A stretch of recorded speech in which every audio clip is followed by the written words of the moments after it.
Gentlemen, we come now to an educational happening. The educational happening on our program is, if you don't know it, we have a member who joined Forum in 1997. That was 22 years ago. At Forum, this member won the evaluation contest in 1998, 1999, 2002, 2004, 2006, 2010, and 2017. I think that's a remarkable achievement. He went on to win, and I don't have the details at hand, at area and at division and at district at their different contests. I can't think of anyone better qualified than our next speaker to give us guidelines for the imminent 2019 evaluation contest, and I'll ask you to help me welcome distinguished Toastmaster, young Hendrik Grobler.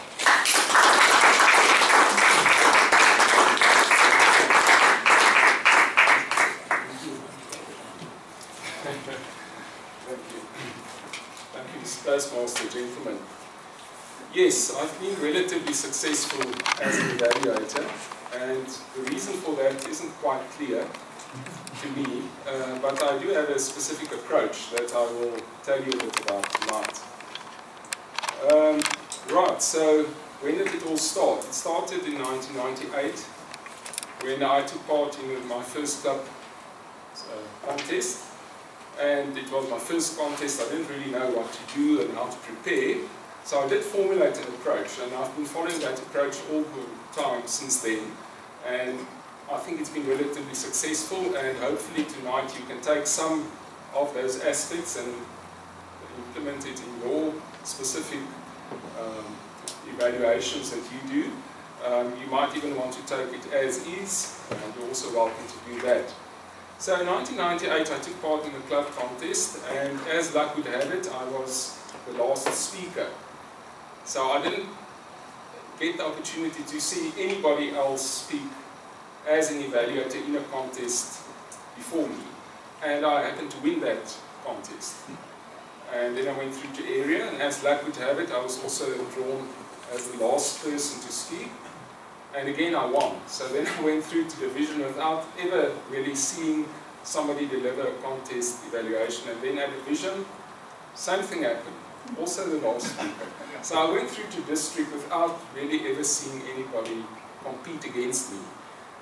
That district event didn't go as well. I wasn't placed, but at least at that opportunity I saw what it is like to present, and I could compare what I did with what the other speakers did.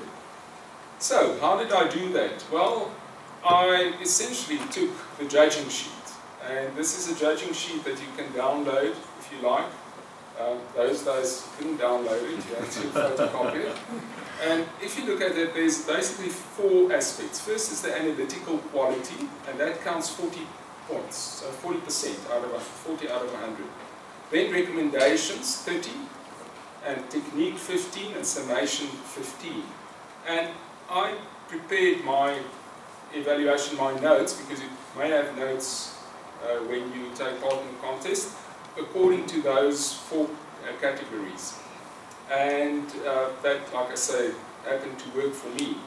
Now, let's start with the analytical side of it. Now, analytical, you'll see if you look at the judging sheet, and at the back, there's also a little bit of an explanation of what those different categories want to measure.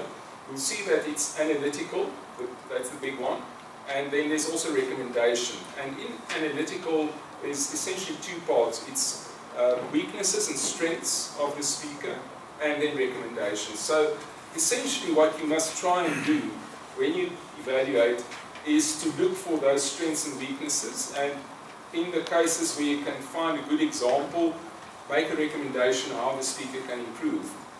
Now, something that I do that I don't think people usually do, and I think that's maybe the most important aspect of the analytical side of it, is you must try and see what the speaker is trying to say.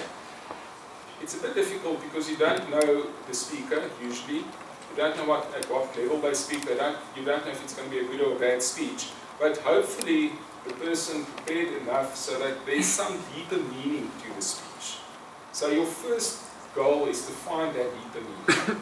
So I usually, right at the start of my evaluation, compliment the person and then try and explain to the person how I saw the speech. So for example, I would say, John, thank you very much for your speech. You told us a delightful story about the adventure that you had when you were traveling down to the Cape and how the car broke and all the things that happened there.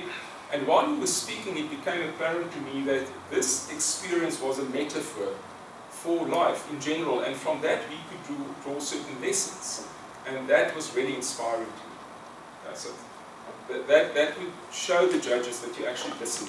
And the other important thing is if you pick it up, and any of the other contestants fail to pick it up, then you are really at a distinct advantage. So I always try and do that. Sometimes it's difficult, depending on how good the speaker is. And then once that's done, then you can go into the normal list of things, essentially, that we usually do. Things like looking at use of language, vocal variety, body language, eye contact, use of notes, and so forth. I've got my preparation sheet here. If you want a copy, I'm sure I can give you one. If there's not enough, I can email it to you as well. And then you basically just work through that. So that should be fairly familiar to most of you. That's the way you do it at Forum. What is important, however, I think, is to definitely make sure that you pick all the low-hanging fruit. For example, if you have a speaker and he's really very note-bound and he doesn't make any eye contact, you must mention that. It doesn't help that you go for some exotic ideas and things that you see that nobody else saw and you neglect to mention that, because when you're a judge and you're sitting there and you see, well, there's 5 speakers and 3 of them actually mentioned this very obvious thing, but you as a speaker didn't, then it's definitely going to count against you. So at least try and mention all the obvious things, but also try and see a few things that people would normally not look for. For example, the use of props. Could the person use a prop? Could he have used one, and how would it have been effective? So that might distinguish you as well as a speaker from the others. Then also the recommendations, which as I mentioned is 30% of the final mark if you want to put it that way, but that's obviously very important, but try and make it specific. So when you talk and you mention to the guy, listen, Peter, you really spoke well, but I think you could use gestures better or more. That is a recommendation, but it's not really what the judges are looking for. You can also demonstrate to the guy. Say, listen Peter, what you could do when you talked about leaving negative people and looking for positive ones, instead of just standing here, you could have said, leave those negative people there, walk away from them and go and look for more inspiring people. So you show the person what you could have done. I think that is quite important as well. Then the technique. Technique is really just about how pleasantly you speak and how uplifting your evaluation is to the speaker. I might just read what they say here. Technique refers to the manner in which the evaluator presents his or her comments and recommendations. An evaluator should be sensitive to the feelings and needs of the speaker, yet inspire and encourage the speaker in his or her speaking efforts. So there's not really much you can prepare for. I think it depends a lot on the type of evaluator that you are, and you must be kind. I think that's the essence there. And then lastly, it's about the summary or the summation, and that's very important because I've been in judging workshops where they say that to the judges that if the person doesn't have a summary, they must get more for that section, and that section is 15 points. So please make sure that you do have a summary. A summary could be something like saying, thank you very much Peter or John for your speech, I hope to hear you again. And then you can go and sit down. That is in theory a summary, but it's not going to really get you a lot of points. So to make sure that the judges realize that you are now at that section of your speech or your evaluation, say in summary, and then what I usually do there is try and mention the main strength, main weakness, and then the main recommendation. So you typically say, Joseph, your main strength is your beautiful voice. I think you were a bit note-bound, so I would recommend in future, spend a few hours extra, learn your speech by heart, and you'll be a very effective speaker. And then continue. So in that one sentence, we've captured what they're looking for in terms of summation. Now, in my summary, there are some things additional that one could just mention. For example, I've once seen somebody present an evaluation without notes.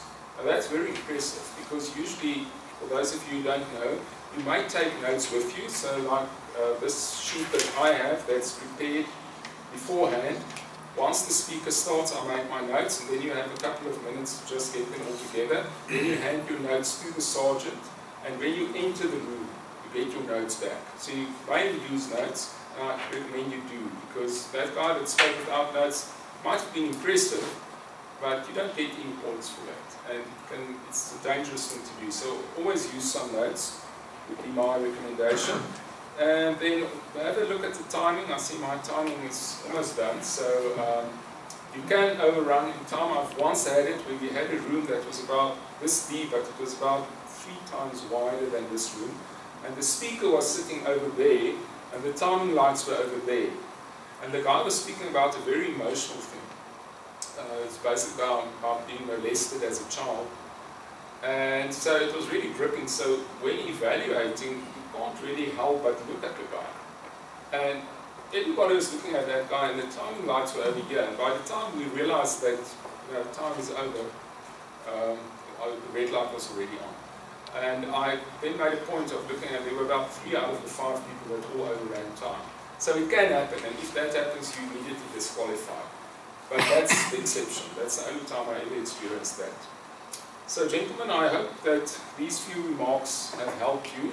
We have the contest coming up next meeting, so please, you're welcome to use my notes if you like, and go wild, and I wish you all the best and best of success in the future, in your future variations and at the contest. Mr. Toastmaster.